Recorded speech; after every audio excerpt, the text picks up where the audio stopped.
குளிச்சாச்சா? ஃப்ரெஷ்ஷாக இருக்கீங்க. தலை குளிச்சாச்சு இல்லையாக்கு? ட்ரையர் போடலாமா? முடி காய வைக்கலாமா?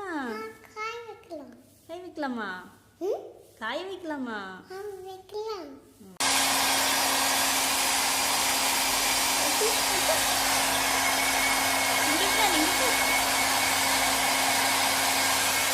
என்ன பண்ணது இல்லையா?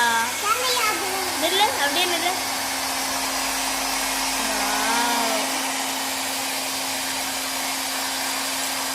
இப்படிதான் ட்ரையர் போட்டால் தலையை ஆட்டாட்டுன்னு ஆட்ட வேண்டியது. முடிப்பார் அழகாக வருது இல்லையா? இல்லையா? பார்த்து பார்த்து